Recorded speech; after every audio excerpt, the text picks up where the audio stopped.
Have you ever wondered how to plant your own watermelon?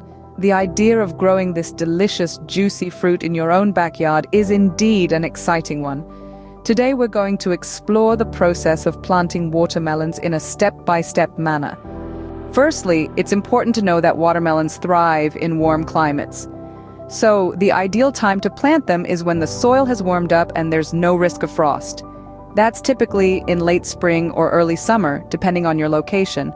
Before you start planting, it's crucial to prepare the soil. Watermelons prefer a well-drained, sandy, or silt loam soil with a pH between 6 and 7. Add plenty of compost or well-rotted manure to enrich the soil. Turn this organic matter into the soil to a depth of 2 feet to ensure the roots have plenty of nutrients to grow. Now, onto the seeds. You can choose from a variety of seeds depending on the type of watermelon you wish to grow. Once you've chosen your seeds, plant them 1 inch deep in hills or rows. If you're planting in hills, sow 4 to 6 seeds per hill, with the hills spaced about 6 feet apart. If you're planting in rows, sow the seeds about 4 feet apart, with the rows spaced about 6 feet apart. Water the seeds well immediately after planting.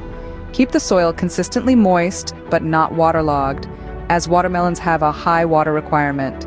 However, be careful not to overwater, as this can lead to diseases. Once the seedlings emerge, thin them out to the strongest 2 or 3 plants per hill, or 1 plant per foot in rows. This gives the remaining plants plenty of room to grow. Watermelons require a lot of sunlight, at least 6 hours a day, so make sure your plants are in a location where they can get plenty of sun. As the watermelon plants grow, be on the lookout for pests and diseases. Common issues include aphids, cucumber beetles, and powdery mildew. Deal with these promptly to prevent them from damaging your crop. Finally, it's time to harvest. Watermelons are typically ready to pick 80 to 90 days after sowing. Look for signs such as a dull skin and a creamy yellow spot on the underside where the watermelon has been resting on the ground. To summarize, the key steps in planting watermelons are choosing the right time and location, preparing the soil, planting the seeds, maintaining the right water levels, thinning seedlings, ensuring plenty of sun, protecting against pests and diseases, and knowing when to harvest. Remember, patience and care are crucial in growing watermelons. It may seem like a long process, but the reward of biting into a juicy, homegrown watermelon makes it all worthwhile. Happy gardening!